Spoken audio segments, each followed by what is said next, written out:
हैं।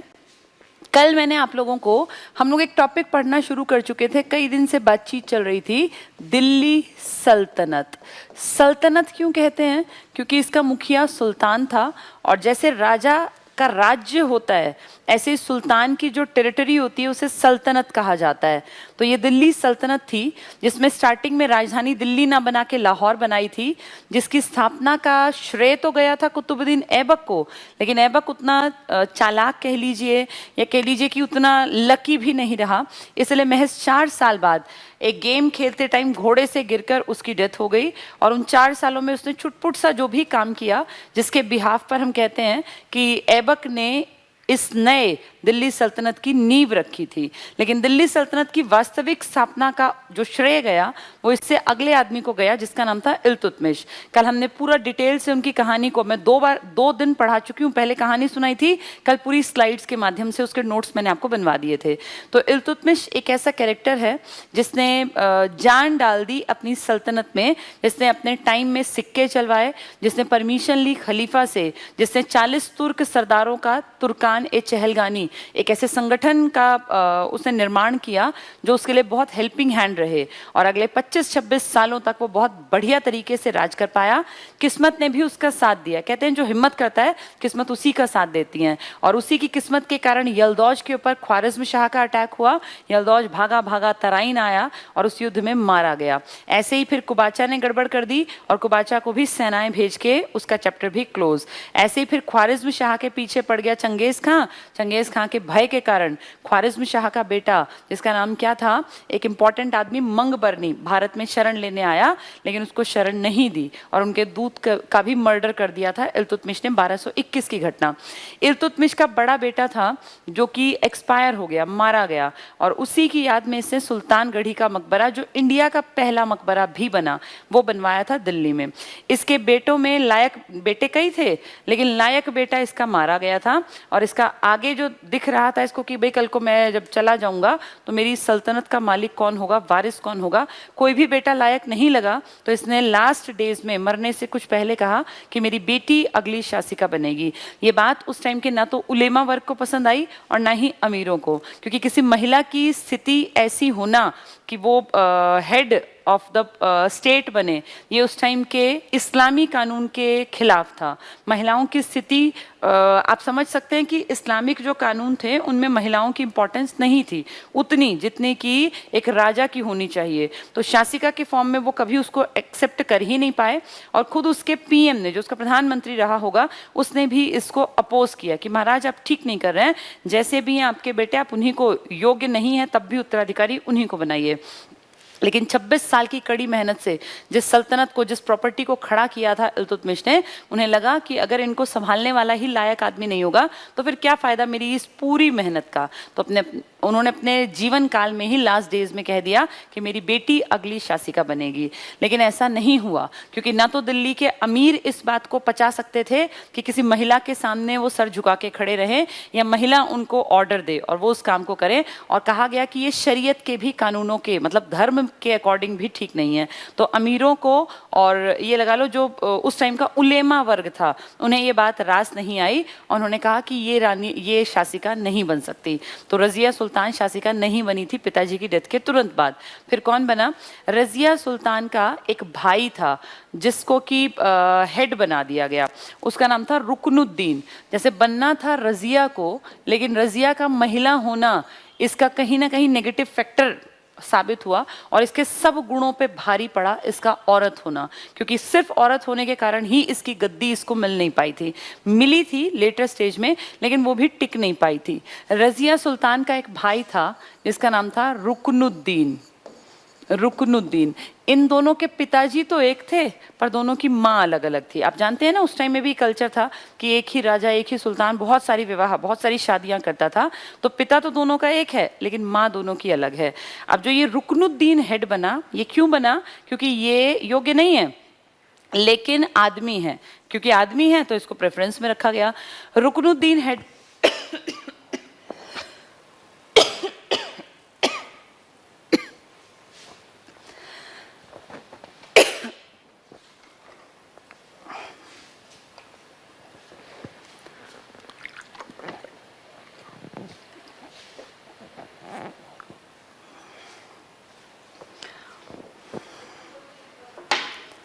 चलिए, तो रुकनुद्दीन हेड बना दिया। अब ये जो रुकनुद्दीन है ना, इसकी माँ है एक, जिसका नाम है शाह तुर्रान। एक बहुत ही नालायक टाइप की महिला है, क्योंकि इसको कोई नॉलेज नहीं है, शासन कैसे चलाना है इसको नहीं पता। जैसे ही बेटा हेड बना, अभी बेटा भी महानालायक है। हिस्ट्री में तो ये भी लिखा है कि ये शराब बहुत ज्यादा पीता था, बहुत ही ज्यादा। इसको कोई होश नहीं था। राजा जो होना चाहिए ना, वो योग्य होना चाहिए, उसको समझ होनी चाहिए, उसको अकल होनी चाहिए। इसमें कोई समझ नहीं थी। ये एसी ऑन क्यों नहीं है? तो अच्छा, लाइट नहीं है, ठीक है। इसको कोई समझ नहीं थी रुकनुद्दीन को। तो रुकनुद्दीन की जो माँ थी ना, शाह तुर्रान, अब वो था ना कि भाई मूर्ख आदमी को अगर हेड बना दिया जाए तो वो कहीं ना कहीं गलत डिसीजन लेगा। इस शाह तुर्रान ने, नालायक तो थी ही, उतनी कोई राजा या बेटे की जगह शासन संभाल नहीं सकती थी। एक याद करो, हमारी नायिका देवी थी जिसने अपने बेटे के बिहाफ पे खड़े होके गौरी को भी हरा दिया था।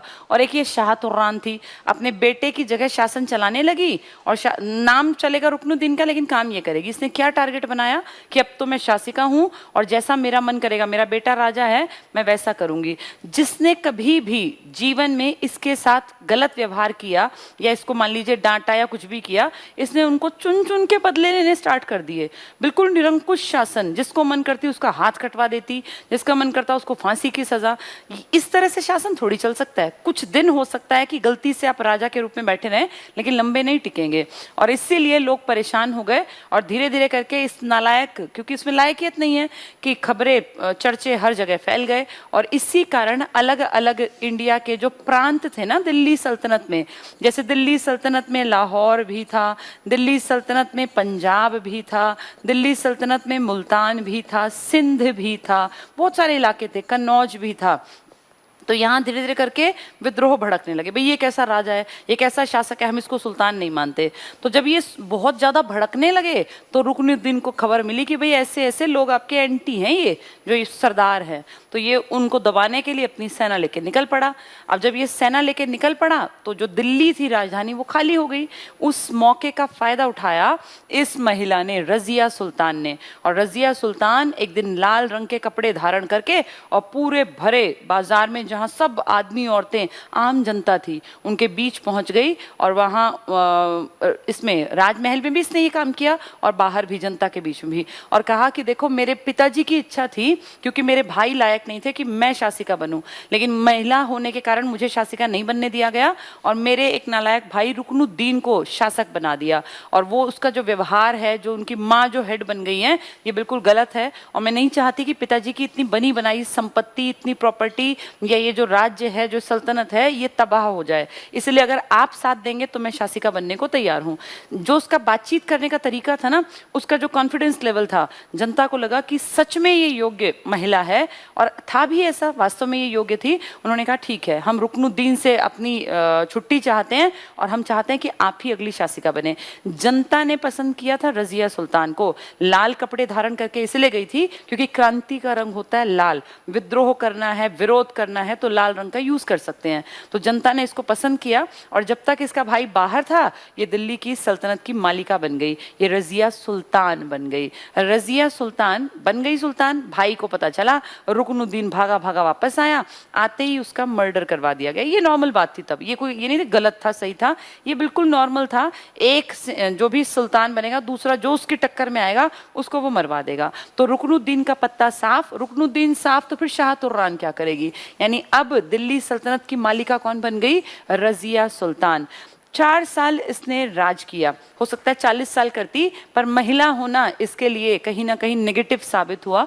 और रजिया जो 1236 में शासिका बनी थी, सिर्फ 4 साल ही राज कर पाई। क्योंकि एक बार तो इसको राजा के रूप में लोगों ने मान लिया, लेकिन जब ये रोजमर्रा में आने लगी अपने राजमहल में, राज दरबार में, जैसे दरबार में आती तो वहाँ उलेमा खड़े होते, वो इस्लामी कानूनों को बताने वाले, शरीयत की बातें करने वाले, वहाँ सरदार होते, मलिक होते, सिपह सालार। तो भाई सबको जब शासिका आएगी तो सर झुकाना पड़ेगा ना, एक कहीं ना कहीं भाई कि आप हमसे सुप्रीम हैं, आप जो है हमारी लीडर है। तो किसी महिला को उस पद पे देखना नागवार गुजरा उस टाइम के अमीरों को। और रजिया सुल्तान के खिलाफ भी धीरे धीरे करके विद्रोह भड़कने लगे।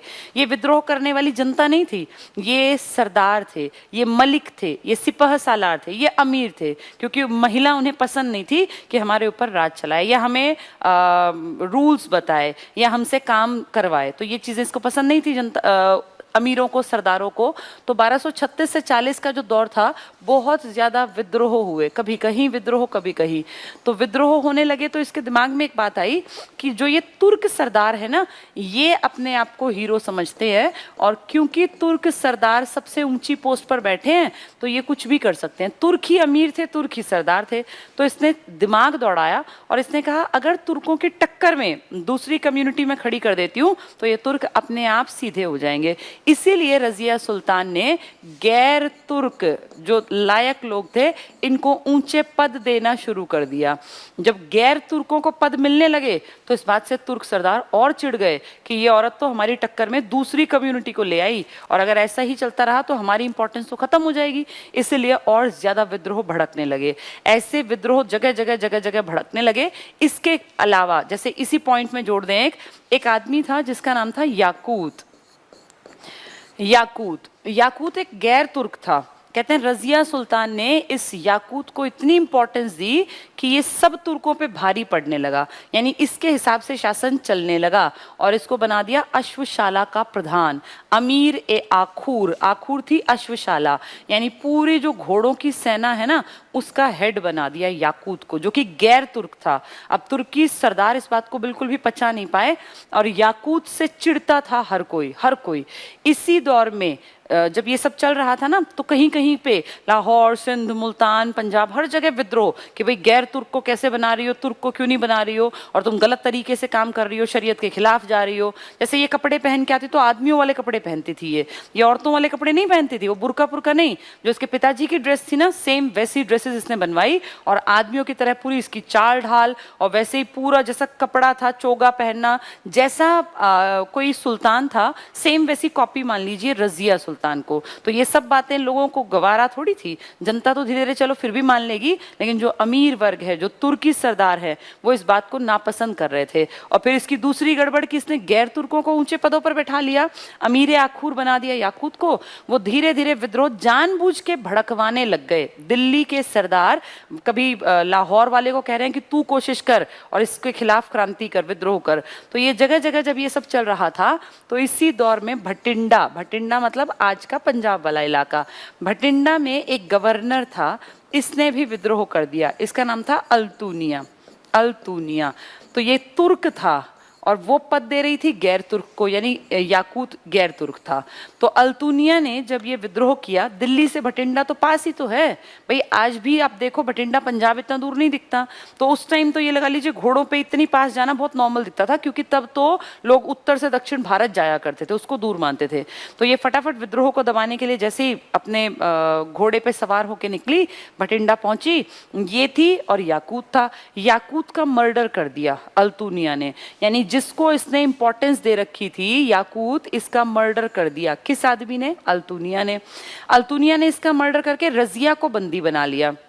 तो रजिया ये मान लो शासिका बंदी बन गई। तो जैसे ही ये खबर दिल्ली पहुंची कि रजिया सुल्तान तो बंदी बना ली, किसने? अल्तूनिया ने। तो दिल्ली के तुर्क सरदार खुश हो गए और उन्होंने कहा कि काम करते हैं, अब कोई ना कोई राजा तो बनाना पड़ेगा और इन्हीं के वंशज को किसी को राजा बना देते हैं, मर्जी हमारी चलती रहेगी। रजिया का एक नालायक भाई था बहराम शाह, जैसे पहले हमने पढ़ा था ना, शाह तुर्रान का बेटा, क्या नाम था उसका? शाह तुर्रान, वो महिला, उसका बेटा था रुकनुद्दीन। रजिया रुकनुद्दीन भी लायक नहीं था। फिर रजिया बनी, लेकिन रजिया को बंदी बना लिया और रजिया के साथ किसकी हत्या कर दी? इसके साथ जो याकूत था, अमीर आखूर। और फिर जैसे ही बहराम शाह दिल्ली सल्तनत का मालिक बना, ये खबर उड़ते उड़ते पंजाब भी आ गई, भटिंडा भी। अब रजिया ने देखा मौके का फायदा उठाने का टाइम आ गया, तेज दिमाग थी ही। रजिया ने इस गवर्नर को कहा कि तू कितना बड़ा बेवकूफ आदमी है, तुझे क्या मिला? तूने याकूत को मारा, चल कोई बात नहीं, गैर तुर्क था, तू चिढ़ता था, तूने मुझे बंदी बनाया, तुझे क्या मिला? भाई तू जो कर रहा था तो तुझे कम से कम प्रॉपर्टी तो हड़प लेनी चाहिए थी। तुझे क्या फायदा हुआ? तू कल भी नौकर था, तू आज भी नौकर है, तुझे कोई फायदा नहीं हुआ। चाहे तूने याकूत को मारा, चाहे मुझे बंदी बनाया, तेरा बेवकूफ बना के और दिल्ली में बहराम शाह राजा बन गया, तुझे क्या हासिल हुआ? तो सच में अल्तुनिया को लगा यार मैं बेवकूफ बन गया सच में, मैंने याकूत को मारा, मैंने इसको जो शासिका है इसको बंदी बनाया, यानी जो खतरा था भाई बंधुओं का उनके लिए तो मैं दुखी हो रहा हूं, मैं लड़ रहा हूं, मैं मर रहा हूं, और फाइनली फायदा किसको मिल रहा है? बहराम शाह को या तुर्क सरदारों को जिन्होंने उसको बना दिया। तो अब अल्तुनिया को लगा कि ठीक कह रही है ये महिला, और मुझे दिल्ली की गद्दी पर राज करना चाहिए, मेरी तो लायकियत इतनी है, क्योंकि शासिका को मैं ही तो पकड़ के लाया हूं, मैंने ही तो बंदी बनाई है। और इसने, ये जो महिला है रजिया, ये भी बहुत चालाक है। इसने कहा कि देखो वो लोग मुझसे इसलिए चिढ़ते हैं, मैं लायक तो हूं लेकिन मैं गैर तुर्कों को इंपॉर्टेंस देती हूं और मैं एक महिला हूं। अगर ये दोनों पॉइंट हट जाएं कि भाई मैं महिला हूं, अब ये तो खत्म नहीं हो सकता, जेंडर तो चेंज कैसे होगा, लेकिन अगर मैं किसी ऐसे आदमी से शादी कर लूं जो तुर्क हो तो उसकी प्रॉपर्टी बन जाएगी, भाई मेरी प्रॉपर्टी मेरे हस्बैंड की प्रॉपर्टी तो बन जाएगी। तो रजिया ने कहा कि तुम मुझसे शादी कर लो, अल्तुनिया तुर्क भी हो, मैं शासिका हूं, मेरे हस्बैंड हो, तो ठीक है, उनको दिक्कत है मुझसे ना, एक काम करते हैं, मैं नहीं जाऊंगी दरबार में, तुम चले जाना, तुम बन जाओ शासक, तुम बन जाओ सुल्तान। तो अल्तुनिया खुश हो गया, क्योंकि अल्तुनिया छोटी सी पोस्ट पे बैठा था, ये तो भटिंडा का गवर्नर ही तो था, कौन जानता था इसको। इसने तुरंत से, अल्तुनिया ने रजिया से शादी कर ली और दोनों अपनी सेना लेके निकल पड़े दिल्ली की तरफ, कि दिल्ली जाके और बहराम शाह को मारेंगे और गद्दी हथिया लेंगे। लेकिन बहराम शाह और अमीरों को ये बात पहले ही पता चल गई। पहले चुगलखोर भी तो बहुत थे ना, यहाँ की बातें वहाँ बहुत जल्दी होती थी, क्योंकि राजा अपनी हर जगह पे कहीं ना कहीं इस तरह के आदमी रखते थे जो खबरों को इधर से उधर करते थे। तो ये बात पहले ही दिल्ली पहुंच गई कि रजिया ने अल्तुनिया से शादी कर ली, वो एक तुर्क है और वो आके अपना हिस्सा जो है वापस लेगी, वो छोड़ेगी नहीं जिन लोगों ने गड़बड़ की। तो बहराम शाह और दिल्ली के तुर्क अमीरों ने और सरदारों ने प्लान बनाया कि दिल्ली पहुंचने ही ना दिया जाए, और रास्ते में ही रजिया और अल्तुनिया को, अब ये झूठी बात है लेकिन फिर भी लिखते हैं कि डाकुओं ने पकड़ लिया, डाकुओं ने इनको पकड़ लिया और इनका मर्डर कर दिया। कहीं कहीं लिखा है कि ये डाकू के भेष में इसका खुद के भाई बंधु थे, तो इसी के भाई बंधुओं ने, तुर्की सरदारों ने, अमीरों ने टारगेट बना के, भाई सबको पता था कि भटिंडा से दिल्ली ये रास्ता जाएगा, तब ऐसे हजार रूट थोड़ी थे, तब तो एक कच्चा रास्ता हुआ करता था। तो उन्होंने इसको पकड़ लिया, रास्ते में घेर के, और अपनी बहन को और अपने जो कि शासक बन सकता था अल्तुनिया को, इन दोनों का मर्डर कर दिया। यानी दो बड़े कैरेक्टर खत्म हो गए, याकूत जिसका मर्डर किया था अल्तुनिया ने, और फिर अल्तुनिया का मर्डर कर दिया डाकुओं ने, या शायद रजिया के भाइयों ने, रजिया को भी मार डाला गया।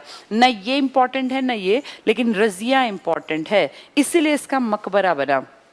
कैथल के निकट इसको मारा गया था हरियाणा में, तो भटिंडा पंजाब और जहां इसका मर्डर हुआ वो हरियाणा, अगला टारगेट दिल्ली बनता, लेकिन उससे पहले ही इसका चैप्टर क्लोज हो गया।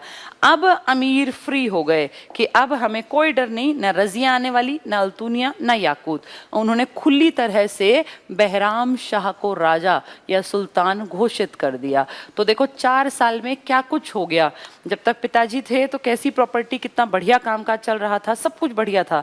इन 4 सालों में ढेरों विद्रोहों का सामना करके फाइनली मौत को गले लगाना पड़ा, ना चाहते हुए, रजिया सुल्तान को।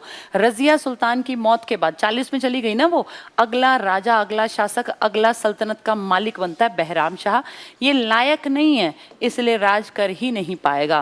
भाई नालायक कितने दिन राज करेगा, बना दिया इसको हेड अमीरों ने, लेकिन फिर कहा यार इसको तो डिसीजन मेकिंग किसके लिए नहीं है, तो उन्होंने कहा एक काम करते हैं, एक नई पोस्ट बनाते हैं, उस पोस्ट पे एक ऐसा लायक आदमी बिठाएंगे जो सच में डिसीजन मेकर होगा, लेकिन वो राजा नहीं कहलाएगा, वो कहलाएगा सुल्तान का संरक्षक है। वो संरक्षक हिंदी भाषा में, इनकी भाषा में नायब ए ममलिकात, ये नई पोस्ट बना दी गई। देखो ध्यान से, क्या पोस्ट है? नायब, नायब ए ममलिकात, ये नई पोस्ट क्रिएट की गई और कहा गया ये जो भी राजा होगा या शासक होगा उसका संरक्षक है, उसका केयर टेकर है, जो भी हेड बनेगा। अब हेड कठपुतलियों को बनाया जाएगा और असली पावर यूज करेगा नायब ए ममलिकात। ये नई पोस्ट क्रिएट की गई है ताकि अब नालायक राजा भी देखने में राजा बने रहे, पीछे से सारी पावर ममलिकात के हाथ में। तो बहराम शाह के टाइम में फर्स्ट टाइम नायब ए ममलिकात, फिर लेटेस्ट स्टेज तक चला ये बना दिया गया, और जो ये बनाया गया ना आदमी, उसका नाम है एतगीन। ये फर्स्ट नायब ए ममलिकात है, फर्स्ट एतगीन। नायब ममलिकात जो कहता वही राजा को करना पड़ता। ये बात बहराम शाह को रास नहीं आई और बहराम शाह ने चिढ़ के एक दिन इसका मर्डर कर दिया। 2 ही साल हुए थे, 40 से 42, इसने एतगीन को, जो कि फर्स्ट संरक्षक था, नायब ममलिकात था, इसका मर्डर कर दिया। जब इसका मर्डर किया तो चुभी बात सरदारों को, क्योंकि सरदारों में ही तो एक आदमी यहाँ बनता था, और सरदारों ने कहा कि आज इसने इसका मर्डर किया, कल ये हमारा मर्डर करेगा, इसी को मार डालो। और उन्होंने बहराम शाह का चैप्टर ही क्लोज कर दिया। 1242 में बहराम शाह का मर्डर तुर्क अमीरों ने, सरदारों ने कर दिया, क्योंकि इसने किसको मारा था? एतगीन को। एतगीन कौन था? एतगीन था फर्स्ट नायब ममलिकात। अब 1242 में जब बहराम शाह मर गया तो इसके बाद बना है एक आदमी जिसका नाम है मसूद शाह। ये बहुत छोटे कैरेक्टर है। अब ये मसूद शाह कौन है, हम एक बार वापस देखते हैं। अभी हमने देखा था इल्तुतमिश। इल्तुतमिश के बाद कौन कौन बना था? इल्तुतमिश। इसके बाद बन्नी तो रजिया थी, लेकिन इसके 3 कैरेक्टर, मैंने इसके 3 बच्चों के नाम तुम्हारे सामने रखे। एक का नाम था रुकनुद्दीन, जिसकी माँ ने गड़बड़ की थी। एक आदमी का नाम था, रुकनुद्दीन के बाद ये था बहराम शाह, यहाँ बहराम शाह, और बीच में एक कैरेक्टर कौन आई? वो महिला रजिया सुल्तान। इन तीनों के पिताजी थे इल्तुतमिश। यानी अब तक बाप बेटी बाप बेटा ये राज कर रहे हैं, लेकिन अब इसका कोई भी लड़का लायक नहीं और इसके पोते बड़े हो गए। तो इसका पोता है मसूद शाह, इसको हेड बना दिया गया। मसूद शाह किसका पोता है? ये इल्तुतमिश का। ये हेड बन गया, लेकिन मसूद शाह भी लायक नहीं है, फिर भी जैसे तैसे काम को खींच गया। 1242 से 1246 तक 4 साल इसने राजपाट संभाला, और क्या संभाला? वही नायब ममलिकात ही हेड बने रहे।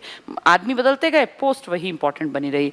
ये सब ठीक ठाक चल रहा था भाई, गाड़ी किसी तरह खिंच रही थी। इसी दौर में धीरे धीरे करके वो जो 40सा संगठन था ना इल्तुतमिश का, तुर्कान ए चहलगानी, 40 लोग, इनमें एक आदमी धीरे धीरे धीरे लायक होने के कारण ग्रोथ करता गया करता गया करता गया, और धीरे धीरे करके वो बहुत लायक बन गया। उस आदमी का नाम है बलबन। जैसा इसका नाम है वैसा ही इसके अंदर बल था। ये तेज बुद्धि का आदमी था, गुलाम था पहले ये भी। ये बलबन जो है ना, इल्तुतमिश का गुलाम था। देखो मैंने बताया था इल्तुतमिश गुलाम का गुलाम था। किसका गुलाम था? कुतुबुद्दीन ऐबक का। ऐबक किसका गुलाम था? गौरी का। तो गौरी ने खरीदा ऐबक को, ऐबक ने खरीदा इल्तुतमिश को, इल्तुतमिश ने कभी खरीदा था बलबन को। लेकिन इल्तुतमिश का चैप्टर तो क्लोज हो गया। अपनी लायकियत के दम पे बलबन पहले एक छोटा सा सिपाही, फिर ऊपर फिर ऊपर, फिर फाइनली जाके 40सा का मेंबर बन गया, और 40सा में भी नंबर 1 पे आ गया। अब ये हेड बनेगा, अब जैसा ये चाहेगा वैसा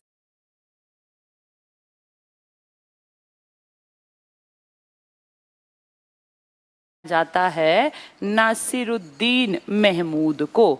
नासिरुद्दीन महमूद ये 1246 में राजा बनता है। ये भी इल्तुतमिश का पोता ही है। तो इल्तुतमिश के 3 तो बच्चे हमने पढ़े, फिर उसका पहला पोता पढ़ा, वो कुछ खास कर नहीं पाया, 4 साल वो बना रहा मसूद शाह। अब उसका दूसरा पोता आ गया नासिरुद्दीन महमूद। इल्तुतमिश का पोता जब राजा बनेगा ना, तो धीरे धीरे नंबर 1 पे ताकतवर आदमी इसके पैरेलल में खड़ा है बलबन। बलबन को लगा कि यार क्यों इसको मारना, मार के मुझे क्या मिलेगा, वैसे भी राजा की कोई इंपॉर्टेंस है नहीं, क्यों ना मैं हेड बन जाऊं, संरक्षक बन जाऊं इसका। और नायब ए ममलिकात की पोस्ट पर आ गया बलबन, और सारी मर्जी चलने लगेगी उसी आदमी की, उसी पोस्ट की, जिसका नाम है नायब ए ममलिकात, यानी वो संरक्षक है। तो बना रहेगा राजा, मेरा क्या बिगड़ेगा। राजा को तो बल्कि कोई मर्डर भी करेगा, नायब की कोई मर्डर भी नहीं करेगा। तो नायब की पोस्ट पे आराम से अपनी मर्जी से राजपाट चलाया। 1246 से कहीं 65 लिखा है, कहीं 66 लिखा है, लगभग 20 साल बलबन संरक्षक के रूप में रहा। बलबन बहुत चालाक आदमी है, बहुत चालाक। बलबन ने अपनी बेटी की शादी इसके साथ कर दी, नासिरुद्दीन महमूद के साथ। तो वैवाहिक संबंध बना लिया। वैवाहिक संबंध है तो एक तरह से ये इसके ससुर भी बन गए। कौन? बलबन। बलबन इसके ससुर हैं। तो अपने ससुर को इन्होंने उपाधि दी। इन्होंने कहा आप उलूग खां की उपाधि से आपको नवाजा जाएगा। उलूग खां काफी बड़ी उपाधि थी। यानी देखो 2 इंपॉर्टेंट चीजें हैं, एक तो वो संरक्षक है, नायब ममलिकात है, तो उसी की मर्जी चलनी है। अपनी बेटी से शादी कर दी और फिर एक डिग्री, एक पद मिल गया, जिसे एक पदवी मिल गई, उपाधि मिल गई, जिसका नाम है उलूग खां। तो उलूग खां की उपाधि से किसने नवाजा? नासिरुद्दीन महमूद, जिसने कि किससे शादी किया? बलबन की बेटी से। 20 साल बहुत बढ़िया कटे। कहते हैं ये आदमी इतना शरीफ था नासिरुद्दीन महमूद कि इसको संत महात्मा टाइप का राजा मान लेते हैं, सुल्तान। इनफैक्ट एक राइटर ने तो कहा है कि कि ये आदर्श सुल्तान था, बिल्कुल सिंपल, बहुत ही ज्यादा सोबर डिसेंट टाइप का आदमी, ना इसको किसी पे अटैक करने की इच्छा, ना कोई मेरे बराबरी में आए, कोई मतलब नहीं, क्योंकि इसका सारा कामकाज कौन देख रहा था? बलबन। बलबन बहुत चालाक आदमी था, अपनी बेटी को भी सेटल कर दिया, भाई सुल्तान की पत्नी है तो बेटी सेटल हो गई, अपने आप बड़ी पोस्ट पे बैठा है, बड़ी उपाधि ले ली। 20 साल कैसे भागे पता ही नहीं चला, और इन 20 सालों में मरना तो बलबन को था क्योंकि उसकी उम्र थी, लेकिन लास्ट में मर गया नासिरुद्दीन महमूद, ये एक्सपायर हो गया। सोचो, बलबन इल्तुतमिश का गुलाम है, इल्तुतमिश को मरे कितने साल बीत गए, लेकिन बलबन अभी भी फिट एंड फाइन बैठा है। और बलबन का दामाद मर गया 20 साल राज करके, नासिरुद्दीन महमूद। दिखावटी राज है, कोई असली राज नहीं था, असली राज चल रहा था बलबन का। अब शासक कौन बनेगा? भाई इसी की बेटी का हस्बैंड तो मरा है तो यही संभालेगा, इसीलिए बलबन ने राजपाट संभाल लिया 1266 से लेके 1286 तक। 20 साल राज किया, दिल्ली सल्तनत का शासक बनके, पहले संरक्षक बनके 20 साल काटे, और अगले 20 साल राजा के रूप में, सुल्तान के रूप में बलबन ने काटे। ये बहुत बढ़िया टाइम बीता। तो आप खुद देखो कि हिस्ट्री के 40 साल लगभग बलबन के हाथ में रहे हैं। पहले संरक्षक बना रहा, डिसीजन उसी के चले, फिर खुद राजा बन गया। लेकिन राजा बनने के बाद इसको दिक्कतें बहुत आई। कभी भी ना ये मत सोचना कि राजा बनना बड़ा आसान था, राजा बनने के बाद बहुत